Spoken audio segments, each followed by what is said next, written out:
CRC 89.1 Radio y Cadena Radial Costarricense no se hacen responsables por las opiniones emitidas en este programa. Es claro que estás escuchando un anuncio publicitario. Sin embargo, aquí están los hechos. De cualquier forma que se mida la calidad, el porcelanato es 4 veces más resistente a la cerámica. Y si querés comprar porcelanato a precio de cerámica, solo hay una opción, y es Porcerámica. Número 1 en porcelanatos. Tiendas en Lindora y Coyol. Porcerámica.com. Transcomer, puesto de bolsa de comercio, presenta A las 5 con Alberto Padilla.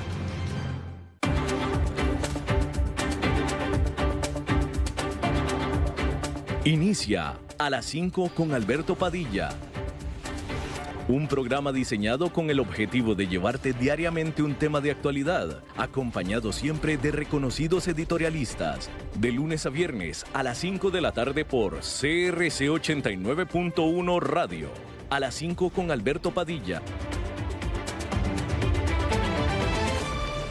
Hola, ¿qué tal? Saludos, bienvenidos a esta emisión de A las 5 con su servidor Alberto Padilla. Muchísimas gracias por estarnos acompañando, gracias por estar ahí. Le mando cálidos saludos desde la señal y las instalaciones de CRC 89.1 Radio en San José, Costa Rica, desde donde estamos transmitiendo hasta el punto en el tiempo y en el espacio en el que usted nos está escuchando, porque estamos saliendo en diferentes vías simultáneamente, por ejemplo en Facebook Live, en la página de este programa, A las 5 con Alberto Padilla. Estamos disponibles en el canal de YouTube de este programa. Estamos también en podcast, en las principales más importantes plataformas para ello, como Spotify, Apple Podcast, Google Podcast y otras 5 importantes más. Aquí en Costa Rica, este programa que sale en vivo en este momento a las 5 de la tarde se repite todos los días a las 10 de la noche aquí en CRC 89.1 Radio. En vivo también y solamente para el mercado de Costa Rica, estamos en la televisión abierta en CRC TV, canales 49.1 y 19.1. Estamos en cable en el canal 549 de Liberty. Estamos en el canal 54 de Plus TV y en el canal 63 de Cablevisión de Occidente, solamente en vivo, solamente para el mercado de Costa Rica. El resto del mundo de habla hispana nos puede escuchar en el momento en el que usted quiera, a través del aparato móvil que usted quiera, en el lugar que usted elija. En esta ocasión me acompaña al otro lado de los cristales, tratando de controlar los incontrolables, el señor Pablo Calderón, y la producción general de este programa, siempre poderosa desde Colombia, a cargo del señor Mauricio Sandoval. Hay que comenzar informándole que el expresidente de los Estados Unidos, Donald Trump, se declaró no culpable a las acusaciones de chantaje que fueron de los que son acusados, de lo que es acusado él por parte de la Fiscalía del Estado de Georgia, quien lo está acusando básicamente de tratar de deshacer los resultados oficiales de la elección presidencial del 2020, los resultados oficiales en el estado de Georgia. Donald Trump también rechazó su derecho a estar presente en persona para la lectura de cargos la próxima semana, así como lo hicieron también otros 18 coacusados, todos empleados de él, o que habían sido empleados de él. Hay que decir que en la actualidad el presidente Trump está afrontando 4 acusaciones criminales juntas, diferentes pero juntas al mismo tiempo. Bueno, usted quizá escuchó esta noticia que en Sudáfrica, en Johannesburgo, al menos 74 personas perecieron y otras 50 quedaron heridas en un edificio de apartamentos de varios pisos que se incendió en la ciudad de Johannesburgo, que es la más grande de Sudáfrica. Ahí los oficiales dijeron que no tenían claro todavía cuál era la causa de este incendio. Sin embargo, sí dijeron que una puerta de salida que estaba asegurada impidió que al menos algunos de los habitantes de este edificio pudieran escapar.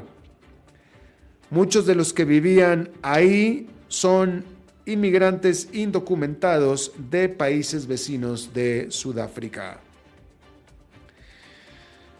el banco UBS, el más grande de Suiza, confirmó que absorberá a la división doméstica o al negocio doméstico de su rival Credit Suisse después de que haya tomado la operación o que tomó la operación de este banco en marzo, a pesar de la oposición a nivel local a este nuevo banco combinado que es todo un mamut. A ver, UBS se quedó con Credit Suisse, sin embargo lo está manteniendo como un banco separado, pero el dueño es UBS. Lo que está haciendo UBS es que las operaciones domésticas, las operaciones suizas, las va a absorber, con lo cual el Credit Suisse, que es de UBS, no va a tener ya operaciones domésticas, ¿sí? Y bueno, la razón por la cual UBS se quedó con Credit Suisse es porque Credit Suisse tenía grandes problemas que le hacían dificultosa su viabilidad y era un banco muy grande que no podía salvar o que era muy difícil para salvar por parte del Estado suizo. Entonces lo que el Estado suizo hizo fue básicamente obligar a UBS a que se quedara con el enfermo Credit Suisse. Entonces ahora Credit Suisse enfermo está dentro del UBS y de ahí es donde vienen las críticas, porque UBS, mejor dicho, el Credit Suisse no está saneado, simplemente lo absorbió otro banco más grande, más sano, pero la manzana podrida, vamos a decirlo así, el problema de fondo continúa. Y entonces la crítica es esa precisamente, que ahora tenemos un banco UBS que es muchísimo más grande, ese sí imposible de salvar por nadie en caso de que llegara a tener un problema, porque antes que no tenía ningún problema, ahora tiene el problema de que lo obligaron a quedarse con el problemón de Credit Suisse. Entonces, a mucha gente esta le pareció una ideota, o mejor dicho, una idea idiota, para decirlo más claro, porque ahora sí, o sea, de nuevo, el Credit Suisse era muy grande para salvarlo para el Estado suizo, entonces fue y se lo aventó al UBS, y ahora sí el UBS, en caso de que tenga problemas, nadie lo va a poder salvar por el tamaño que tiene, y esa es la crítica justamente. Y bueno, precisamente el UBS dijo que despedirá a 3,000 empleados en Suiza para poder cumplir con el objetivo de presentar ahorros por $10,000 millones para el año 2026. Por lo pronto, para el segundo trimestre de este año reportó una utilidad de $29,000 millones, nada despreciables. Hay que decir que Estados Unidos aprobó ayuda militar para Taiwán por $80 millones. Este paquete de ayuda militar representa la primera vez que Estados Unidos envía ayuda a Taiwán bajo lo que se conoce como el Programa de Financiación Militar Foránea, el cual normalmente se ha utilizado y es reservado para estados soberanos. Por supuesto que esta decisión con toda seguridad causará la molestia de China, quien por un lado en la misma semana recibe en China la visita de la secretaria de Comercio de los Estados Unidos como representante del presidente Joe Biden, justo para que el día siguiente Estados Unidos le dé ayuda militar a Taiwán, que es un territorio que China reclama como propio. Ante esto, Estados Unidos calificó esta decisión de ayuda militar a Taiwán como necesaria para ayudar a Taiwán a mantener una capacidad suficiente de autodefensa. Y bueno, pues ahí está, como les digo, Estados Unidos por un lado quiere establecer relaciones con China, pero por otro lado va y hace esto que para China es una cuchillada por la espalda. Es a los ojos de China. Ahora, son $80 millones, francamente, es absolutamente muy poco dinero como ayuda militar para quien sea. Es un paquetito muy pequeñito de ayuda militar. Pero pues lo que importa es la acción. Hay que decir que en Gabón los oficiales militares que tomaron el poder dijeron que el general Brice Oligui Nguema será juramentado como el líder de transición de este país del África Occidental el próximo lunes. El general Nguema fue líder de la Guardia Republicana Gabonesa, que es el más importante unidad de seguridad del país de Gabón. De hecho, él era el encargado de la seguridad del presidente que tumbaron.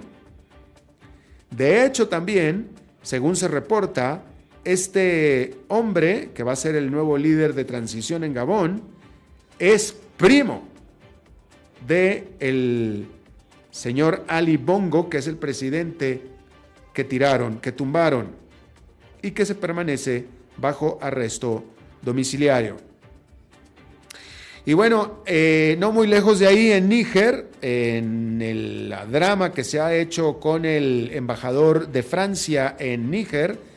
Hay que recordar que Francia era colonia, bueno, Níger era colonia de Francia, también Gabón fue colonia de Francia, por cierto, y ahora en Níger también hubo un golpe de Estado condenado por todo el mundo, pero también condenado por Francia. El gobierno de Francia, en voz del embajador de Francia en Níger, expresó el rechazo al golpe militar. La junta militar que está ahora a cargo del gobierno de Níger ordenó la salida del embajador francés. En Francia, primero que nada, el canciller de Francia dijo que la junta militar no era autoridad, no era la autoridad para sacar al embajador. El presidente Emmanuel Macron de viva voz dijo y ordenó al embajador quedarse en Níger. Le dijo, tú te quedas ahí. Y ahora lo último es que ante esto, entonces, la junta militar ha ordenado a la policía de Níger ir por el embajador y sacarlo del país. Y en eso va la novela y el drama del embajador, que pronto será ex embajador de Francia en Níger. Hablando de otro drama, aquí tuvimos esta semana también una entrevista respecto del dramononón que se ha hecho en España con lo del beso que se dio en la celebración del triunfo de la Selección Nacional Femenina de Fútbol en Nueva Zelanda, que había derrotado a España, a la Gran Bretaña 1-0, quedándose con la Copa Mundial. Y ahí el jefe, el director o el líder de la Federación Española de Fútbol le dio este beso sorpresivo, aparentemente, a la jugadora Jenny Hermoso. Y se hizo todo un escándalo desde entonces. Y aquí tuvimos nosotros una entrevista al respecto. Bueno, este escándalo ha tomado ya bastantes curvas, vueltas dramáticas, la última de las cuales, seguramente hay una más nueva, esta es de ayer. Ayer me olvidé de comentársela, pero resulta que la mamá de Rubiales, que Rubiales es el presidente de la Federación de Fútbol de España, o sea, el que dio el beso, la mamá de él, se declaró en huelga de hambre en defensa de su hijito. El hijito es un hombre de 40 y tantos años, ¿verdad? Pero bueno, la mamá en lugar de decir, yo no quiero nada que ver en esto, etcétera, no. Mamá gallina, y se puso en huelga de hambre en demanda de que la Jenny Hermoso dijera la verdad. Y la verdad supuestamente es de que en realidad ella sí consintió el beso. Eso era lo que la señora quería que dijera Hermoso con su huelga de hambre. ¿Sí? Por supuesto que la Jenny Hermoso no dijo nada. Y entonces la señora, que ya es mayorcita, pobrecita, pues le dio un síncope y la metieron al hospital. Entonces está en el hospital ahorita la señora. Que pues no duró mucho, no aguantó mucho ella, su constitución no le daba para pues una huelga de hambre, ¿verdad? Entonces, pues esa es ahorita en lo que va el dramón. Aquel, como si no hiciera falta todavía más drama en todo este escándalo, la mamá de Rubiales está en el hospital después de que entró en huelga de hambre para que la víctima de todo esto, supuestamente la Jenny Hermoso, dijera la verdad de que en realidad sí consintió el beso. Lo que sí pareciera que es verdad, es que al principio, según hay videos videos bastante evidentes, que la Jenny Hermoso al principio, o sea, ella, yo creo que desde el principio ella dijo, bueno, yo no le di permiso, ¿verdad? Pero como que no le molestó, no fue algo que le haya molestado a ella. Al principio ella no actuó molesta, no le molestó. Ellos viajaron de regreso en el mismo avión de Nueva Zelanda a España y venían bien, platicando, contentos. El escándalo se hizo después. Y digamos que pareciera que la Jenny Hermoso a lo mejor lo meditó bien, lo pensó bien y dijo, bueno, pues si me van a presionar, pues entonces estuvo mal. Y entonces ella empezó todo el problema, o se unió a todo el problema. Pero la realidad es que al principio ella no le molestó tanto, o no le molestó, o no lo expresó. Eso, no lo expresó. A lo mejor le molestó, pero no lo expresó. Ya después, pues ya, sí lo expresó y está bastante enojada. Pero bueno, ahí va en España el culebrón ese. Y ahí lo tiene usted.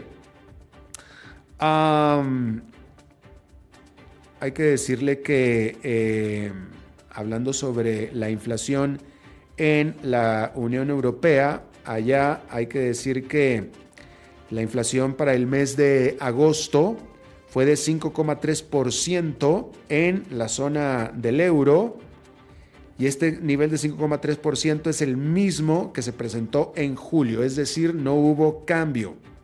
Esto cuanto a la Unión Europea.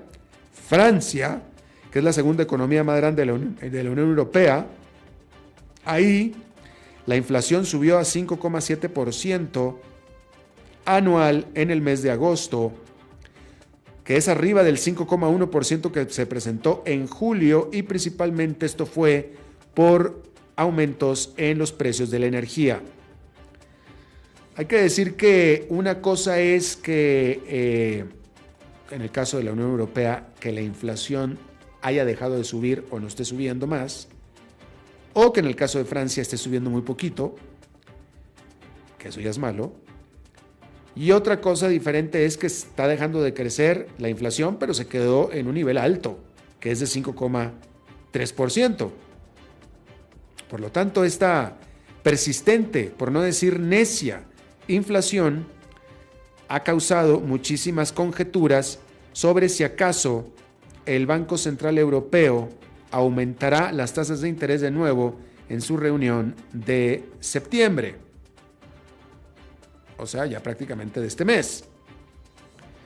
Y entonces, de nuevo, la buena noticia es que en los últimos meses la tasa de inflación de toda la zona ha venido, de hecho, bajando.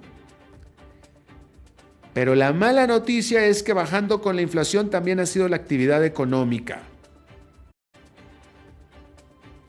Con las encuestas demostrando que, de hecho, todo el bloque está al borde de una recesión.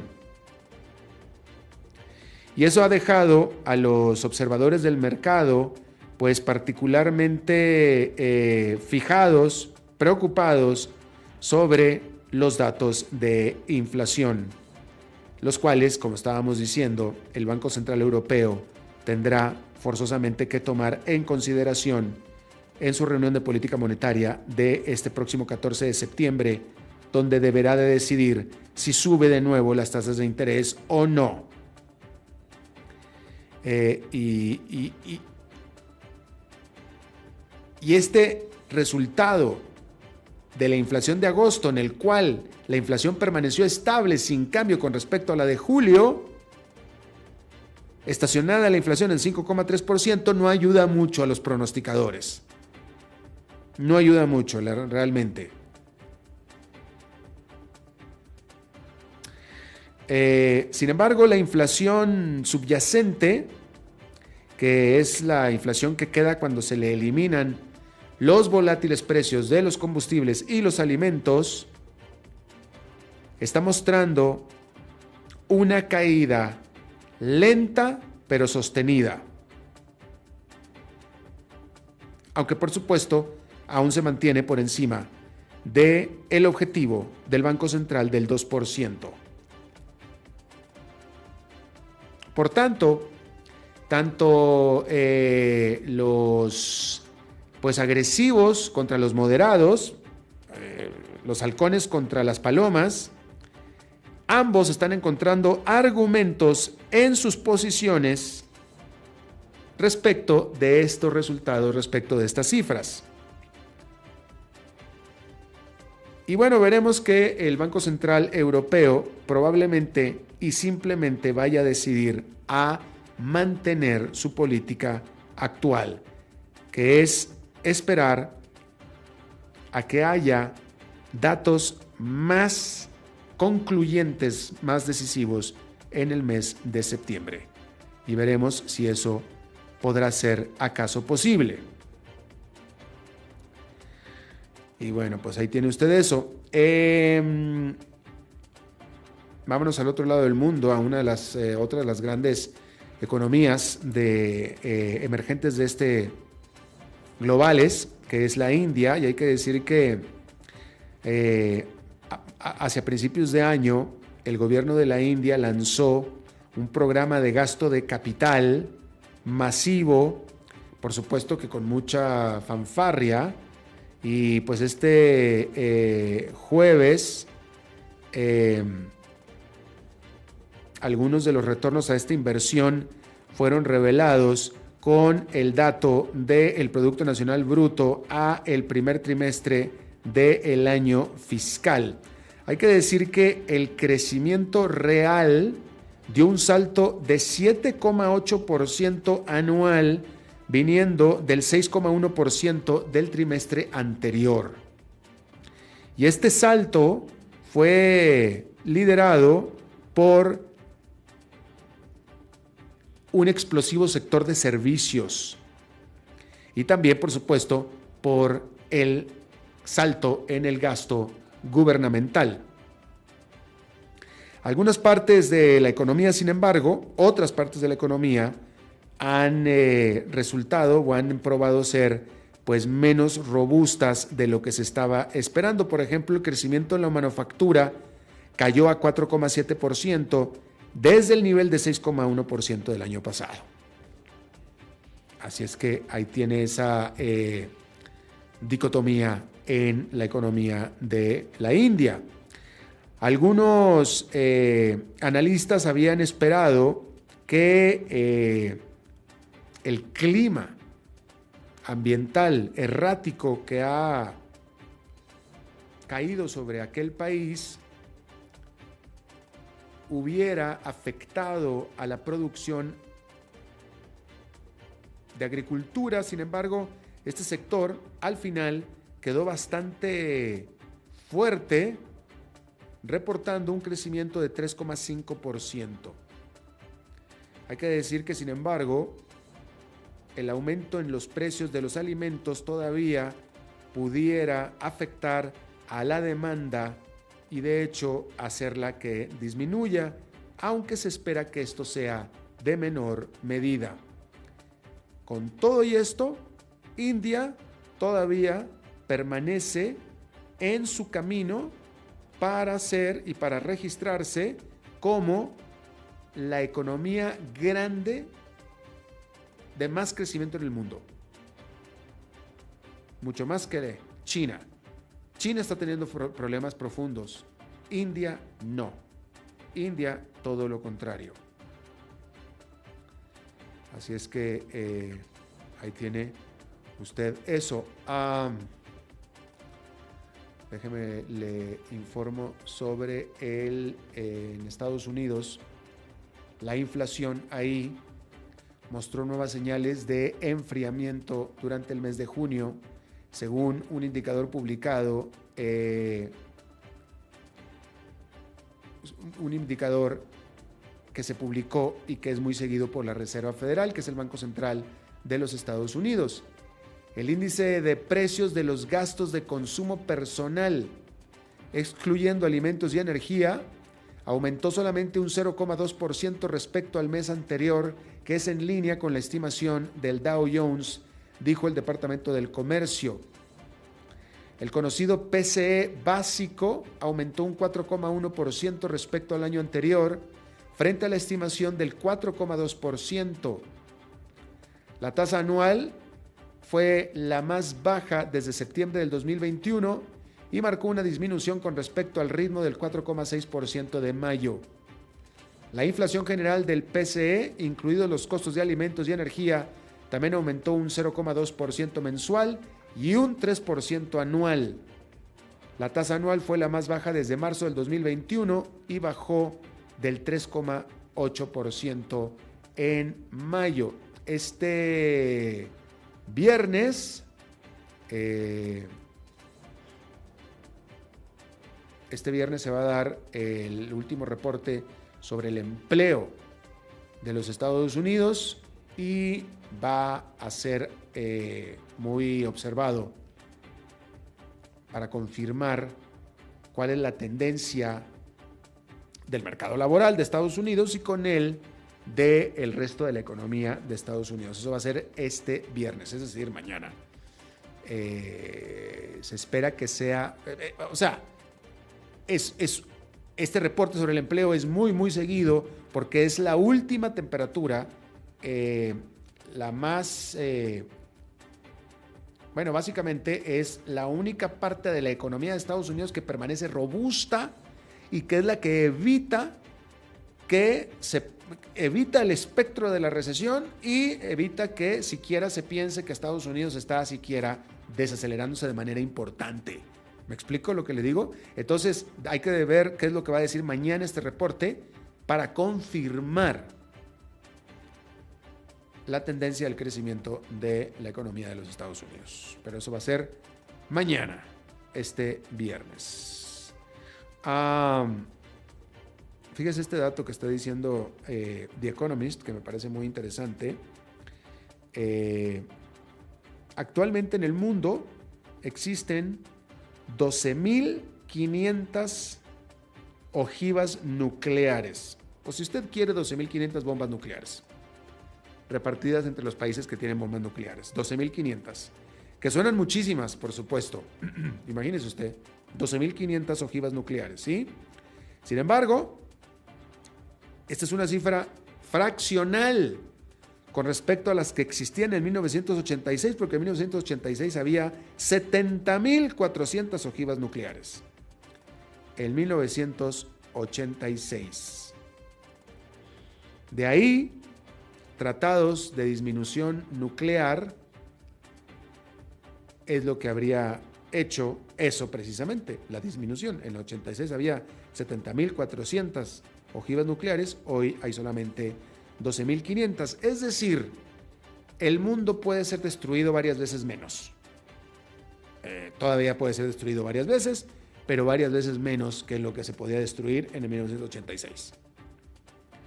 ¿Sí? Yo no soy experto en esto, pero pues 12.500, pues ¿con cuántas se puede destruir el mundo? Si hay 12.500 bombas nucleares, ¿cuántas se puede destruir el mundo? ¿Con 10? ¿15?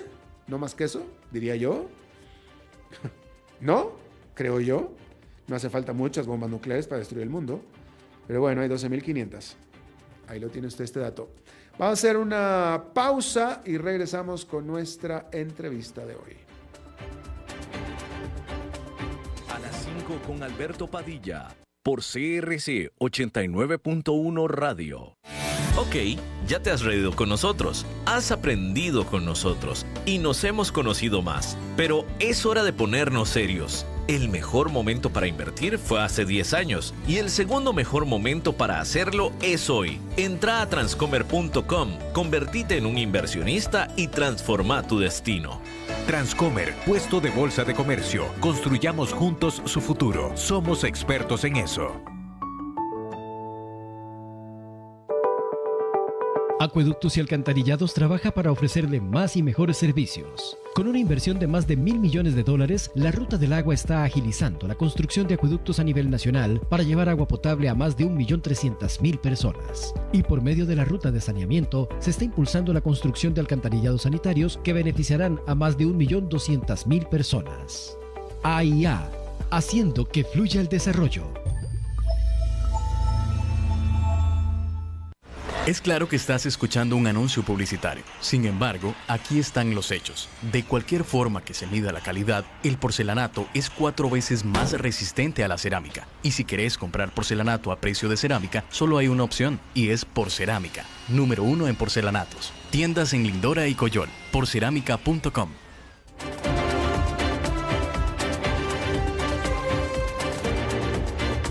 Seguimos escuchando a las 5 con Alberto Padilla. Gracias por continuar con nosotros. Esta semana, a principios de semana, habrá sido el lunes o el martes, no lo informamos aquí, pero sucedió. Todo el tránsito y el tráfico aéreo en la Gran Bretaña se detuvo por varias horas por un problema computacional en el control aéreo de la Gran Bretaña, y eso causó todo un infierno en aquella parte del mundo durante varias horas de un día de esta semana.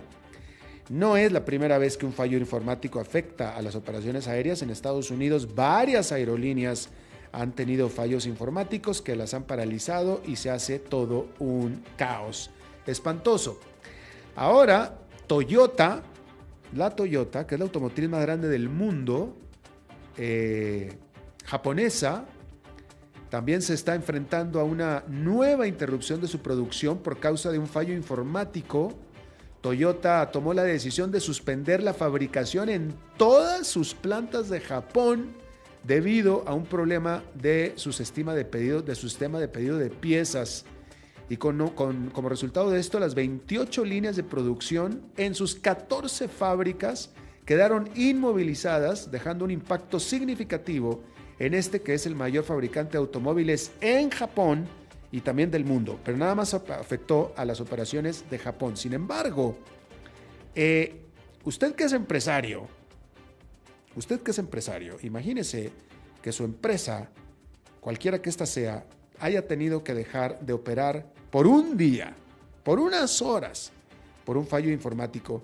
Estamos hablando de pérdidas impresionantes. Solo imagínense el caso de Toyota. Y lo más notable es que es por una falla informática. Hay un falla en el sistema. Claro, si a usted se le estropea su computadora, pues usted ya no puede trabajar. Bueno, pues no es diferente a lo que está pasando en uno de estos casos. Falla una computadora, falló toda la empresa. Está con nosotros y le agradezco muchísimo Edwin Muñoz. Él es experto en estos temas, es ingeniero de sistemas, especialista en teleinformática y en gerencia de proyectos y empresario del sector tecnológico, experto en estos temas definitivamente. Te agradezco muchísimo que estés con nosotros, Edwin. Alberto, muchas gracias por la invitación. Edwin, una pregunta rápida. Cuando estas cosas se hacían a manita, ¿no? Cuando yo era niño y volaba en los aviones, cuando era niño, que se hacían los boletos de avión a mano y las empresas no estaban computarizadas, esto no pasaba. Claro que sí, no pasaba, pero tenía que exigirse mucho trabajo operativo para poder abordar un avión, para poder hacer muchos procesos. Entonces, la digitalización en realidad ha sido un gran aporte para la humanidad, pero con ella conlleva muchas responsabilidades y muchos riesgos, como lo hemos visto los últimos 5 años, que han incrementado de manera potencial todo lo que es el cibercrimen.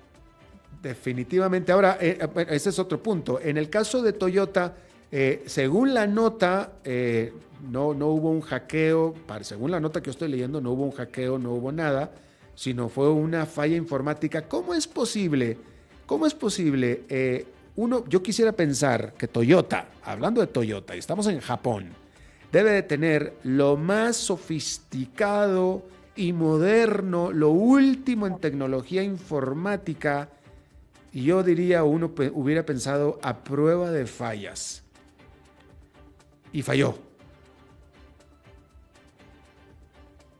Sí, todos los temas tecnológicos tienen fallas. Lo que pasa es que también con los antecedentes que hemos visto los últimos años, y también en Toyota ya tuvo un ciberataque donde también afectó la producción de plantas. Entonces, uno como lo dices, es una empresa bastante importante en todo el tema tecnológico, pero también tiene que cuidar todo el tema reputacional.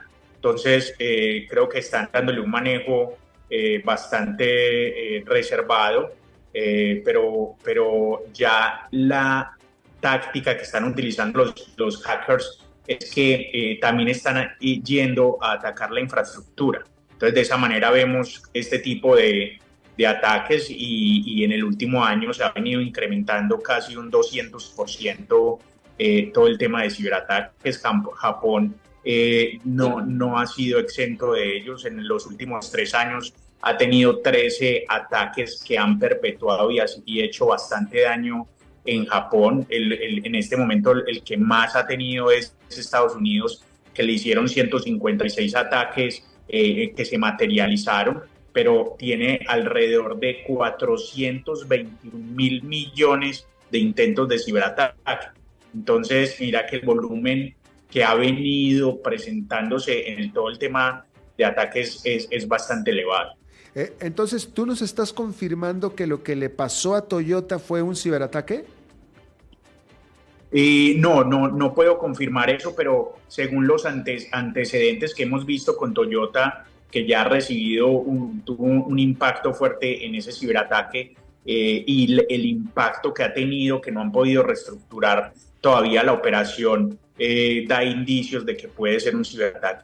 Mira, bueno, aquí esta es una nota que estoy leyendo yo me parece que es de Reuters, pero dice la nota dice: este incidente marca un revés tecnológico para Toyota, ya que se trata de la segunda vez en un corto periodo que se ve obligada a detener sus operaciones debido a problemas informáticos.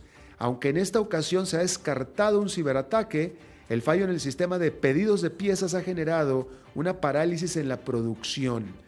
No sabemos cuándo se podrá recuperar, pero estamos intentando retomar las operaciones, indicó un vocero de la compañía a la agencia de noticias EFE. Entonces, efectivamente, hay dos problemas. Uno, los ciberataques que causan noticia, definitivamente, pero en el caso de Toyota, una de las compañías más grandes del mundo, la principal automotriz del mundo, no necesita un ciberataque para tener estas fallas. Las fallas se hacen justo en casa. Y la pregunta es, ¿cómo es posible? Lo que el presidente de Toyota se va a estar cuestionando es, con todo lo que invertimos en tecnología, ¿cómo me vienen a decir a mí que hubo un problema informático y que tuvimos que parar todas las operaciones, ¿no? Sí, claro que sí. Eso de todas maneras, el proceso operativo de elementos tecnológicos impactan de manera muy fuerte la producción, pero en este caso Toyota, como lo dices, es una de las empresas más potentes en el tema de automóviles y que tiene una gran redundancia en toda su operación. Exacto. Entonces es bastante impactante estas noticias que nos acaban de dar.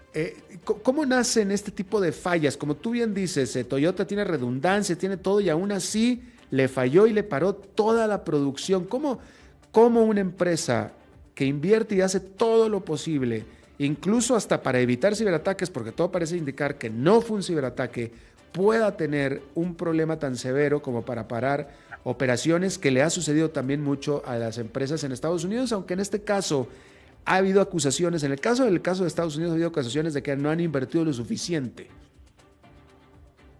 Sí, de todas maneras, en los temas tecnológicos, la infraestructura que se utiliza, y ya como estamos utilizando inteligencia artificial, y modelos analíticos para prevenir todo este tipo de eventos y técnicas de mantenimiento y todo este proceso. De todas maneras, el ser humano tiene que intervenir en ciertas actividades del proceso productivo.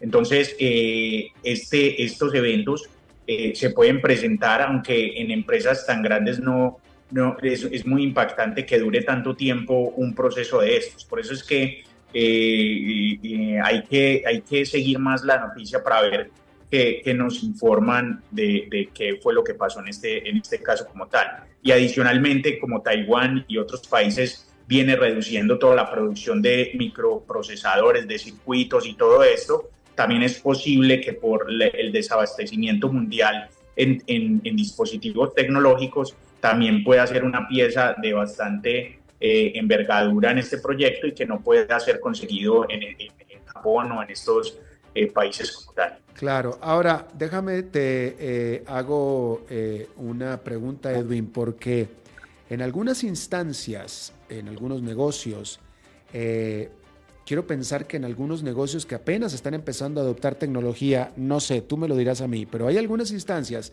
en las que si hay un fallo informático, ok, lo hacemos todo a mano, salimos adelante haciéndolo todo a mano como lo hacíamos antes mientras se recupera el sistema. Hay algunas veces que así sucede. Yo acabo de ir a un banco, el mes pasado fui al banco y ellos acaban de cambiar de sucursal o no sé qué pasó. Total que no tenían sistemas e hicieron el depósito y el retiro y todo a mano y me hicieron un recibo hecho a mano, firmado por el cajero a manita, pero se pudo hacer.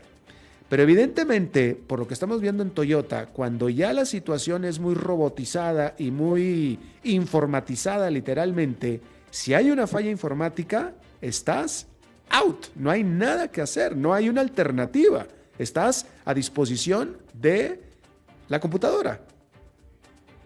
Sí, en estos procesos que son tan automatizados y más en las industrias de gran proceso de producción, el proceso es autónomo. Entonces, de manera que poder tener la capacidad de realizarlo a mano es casi que el triple de lo que se demorarían estos sistemas robóticos produciéndolo. Entonces, por eso es que en estas compañías se basan mucho en la redundancia y tienen capacidad de tener varias líneas de producción en línea que puedan ir sacando vehículos de manera muy rápida. Entonces, esa automatización y de equipamiento que es pesado, que todo es cargado por sistemas robóticos, entonces ya que lo haga un ser humano ya se vuelve muy complicado. Y por eso es que estas empresas utilizan varias líneas de producción para poder tener redundancia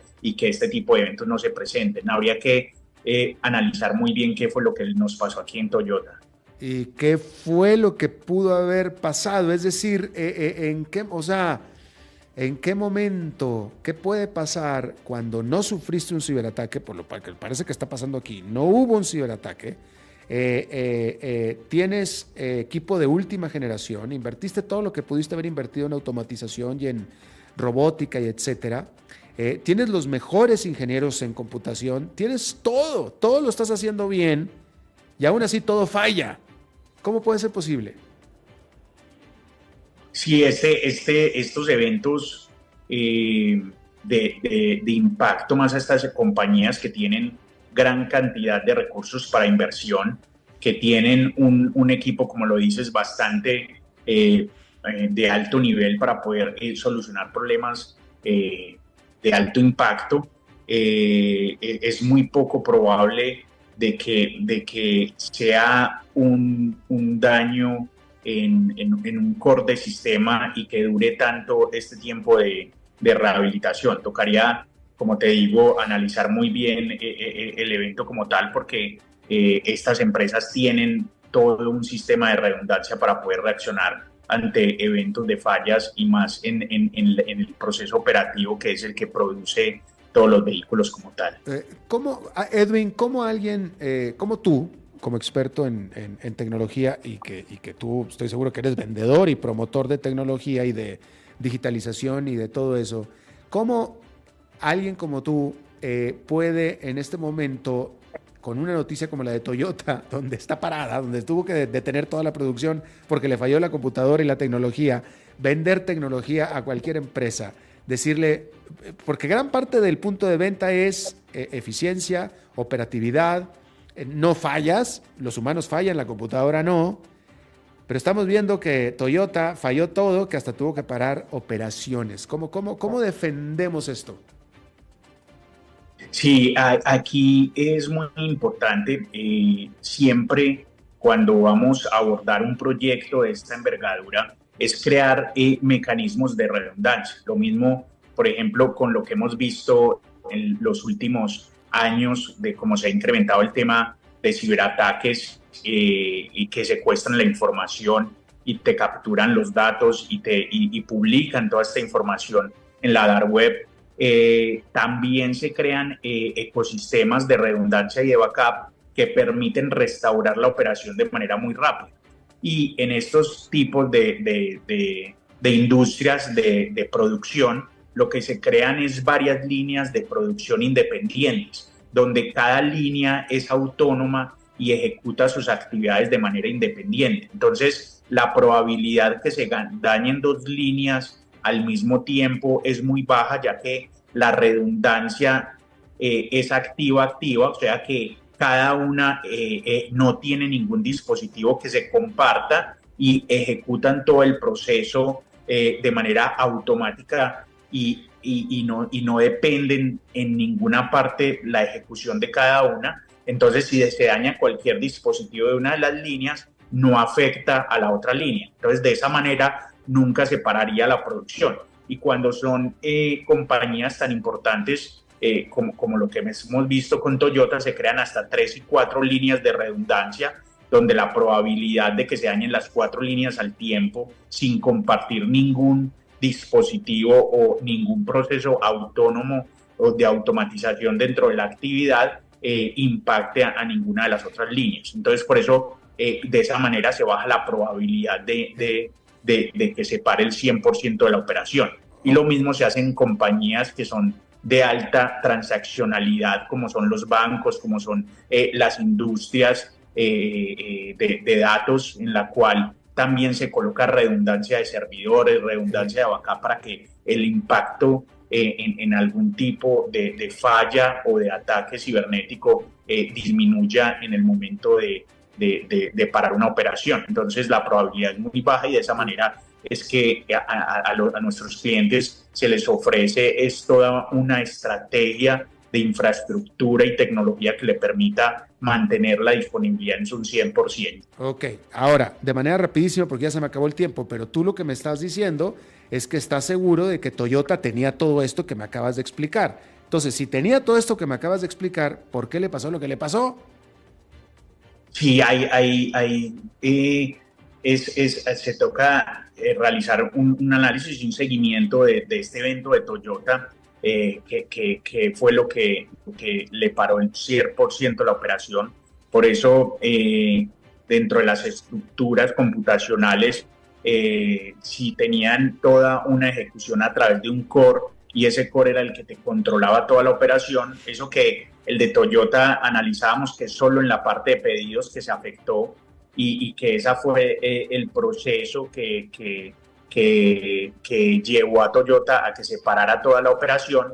Habría que analizar por qué, si se afectó una línea de toda la solicitud de pedidos, 2 líneas o todas las líneas en el mismo momento. Según la noticia vemos que se afectó todas las líneas, ya que paró toda la operación de Japón, pero sí, es bastante preocupante el modelo a analizar y es un caso de estudio para todos nosotros que estamos en esta industria para poder analizar y concluir qué fue lo que pasó con este evento en Toyota. Pues sí, definitivo. Bueno, pues Edwin Muñoz, experto en temas informáticos, ingeniero en sistemas, etcétera, te agradezco muchísimo que hayas charlado y nos hayas explicado todo esto.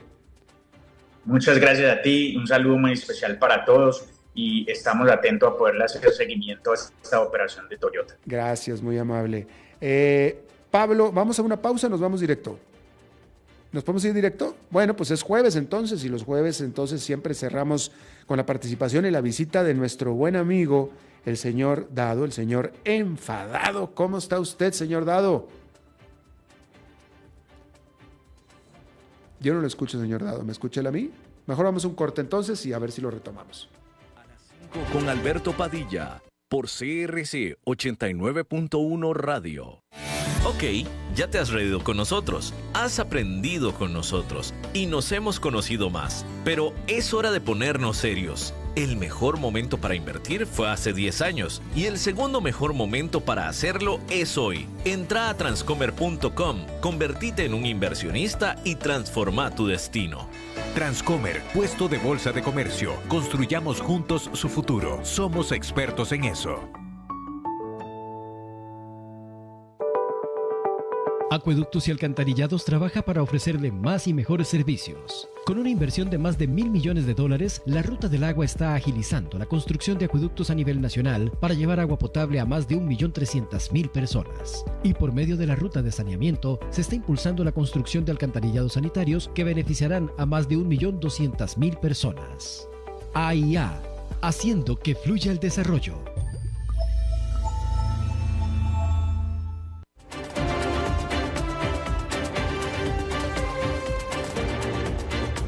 Seguimos escuchando a las 5 con Alberto Padilla.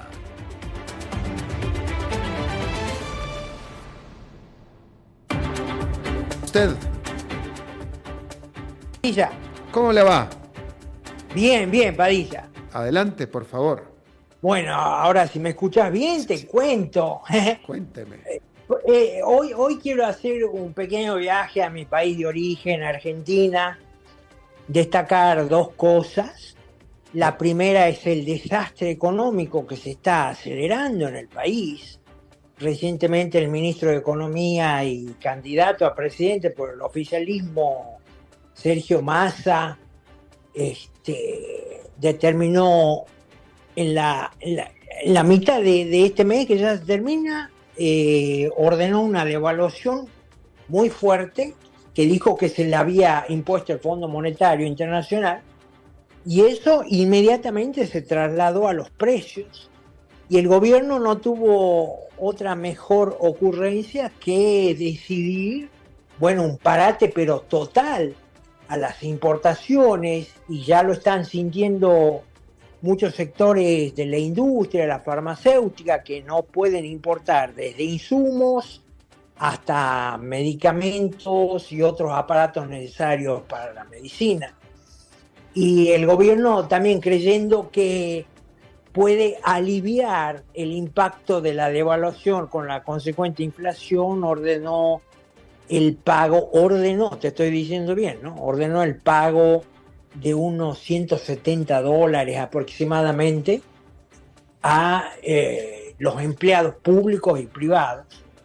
Y eso ocasionó la resistencia de muchas provincias o estados gobernadas por el oficialismo, muchas de ellas, que dijeron: nosotros no podemos pagar esto a nuestros empleados públicos, ¿no? El punto es ¿no? Cómo el surdaje en el gobierno, cuando ya ha destrozado todo, en vez de seguir un cierto sentido común que le dice: no, vamos a parar de destrozar, lo siguen destrozando, ¿no? Entonces, esto ha llevado, por ejemplo, a que hoy se viralice el video de un funcionario del Banco Central de Nigeria, un país africano, donde se puso a comparar la inflación que tiene Nigeria con otros países, y entre otros países mencionó a Argentina, diciendo que tiene una inflación mucho más alta que Nigeria, y la conclusión del funcionario del Banco Central nigeriano es que estamos mucho mejor que en la Argentina. O sea, mi punto es cómo el surdaje ha hecho mierda ese país que lo tiene todavía todo para ser una potencia mundial, cómo lo ha hecho pedazos. Y no es casual entonces el surgimiento de una figura como Javier Milei, autodenominado liberal libertario, anarcocapitalista, y que está produciendo una sorpresa impresionante en Argentina. En las elecciones primarias del 13 de agosto pasado, él llegó primero, el candidato individualmente más votado, y hoy varias encuestas lo tienen como que está a poco de ganar en la primera vuelta de las elecciones presidenciales que van a ser el 22 de octubre, ¿no? Entonces, ahí tenés, Alberto. Yo creo que en un país como Argentina, frente al cual yo he sido siempre escéptico y hasta algo pesimista, en el sentido de que pueda hacer algo para cambiar, dar un giro copernicano, si vos querés. Pero bueno, ahí está, a 5 minutos, Javier Milei, un liberal libertario, algo que no se ha visto en la historia de América Latina, por lo menos la reciente. Está a 5 minutos de ser elegido primera vuelta como presidente de los argentinos y que los mande a cagar a todos estos zurdos de mierda. Y sí, señor Dado, yo creo que en un tema que usted y yo coincidimos plenamente es en el de su país, en Argentina. Es un país que, como usted sabe, que no solamente conozco muy bien, sino que quiero mucho y me quieren mucho a mí ahí. Yo he llorado por Argentina, señor Dado, y lo malo es que el problema es que ha habido una muy mala administración, definitivamente, pero los problemas de Argentina, y esto, vaya, por más que llegue Milei y llegue quien llegue, tiene que hacer una serie de reformas estructurales importantes que van a tener un dolor social muy importante, y que otros presidentes lo han tratado de hacer. Macri lo trató de hacer, todos lo han tratado de hacer, pero como son tan dolorosos y tan costosos en términos económicos para la población, pues no reciben el apoyo. Entonces lo que estoy tratando de decir es que por más que llegue Milei también va a tener que hacer reformas que el pueblo y los grupos de poder no le van a estar dispuestos a apoyarlo, porque todo el mundo va a tener que poner algo, y es un proceso por el que toda América Latina pasó, a la fuerza, pero pasó, y Argentina todavía no pasa. Sí, la diferencia está en que Milei promete, él es economista, él promete esta vez, por primera vez, hacer recaer el ajuste en la clase política, en toda esa inmensa burocracia, comenzando por los políticos en el Congreso y en las burocracias provinciales, y donde él asegura que Argentina se puede ahorrar mucho y que no pague el sector privado, como siempre ha sucedido, de acuerdo a esta descripción que acaba de hacer Padilla, que se vayan a cagar. ¿Qué más quisiera yo? No, pues yo soy el principal que quiero que Argentina salga adelante, señor. Yo quiero mucho a los argentinos, etcétera, etcétera. Pero es muy difícil, o sea, por lo que tiene que pasar Argentina para poder dar el paso, el salto, es algo que ya pasaron todos los países de América Latina, menos Argentina, y hay que sufrirle un poquito. La propia dolarización, que a mí me parece buena idea en general, pero es un proceso muy doloroso. Sí, bueno, pero ahí veremos. Bueno. Señor, le agradezco muchísimo, mi querido señor Dado, le mando un abrazo. A la orden, Padilla, saludos a la audiencia. Hasta la próxima. Bueno, eso es todo lo que tenemos por esta emisión de A las 5 con su servidor Alberto Padilla. Muchísimas gracias por habernos acompañado. Espero que termine su día en buena nota, en buen tono, y nosotros nos encontramos en 23 horas. Que la pase muy bien. A las 5 con Alberto Padilla fue traído a ustedes por Transcomer, puesto de bolsa de comercio. Construyamos juntos su futuro. Somos expertos en eso.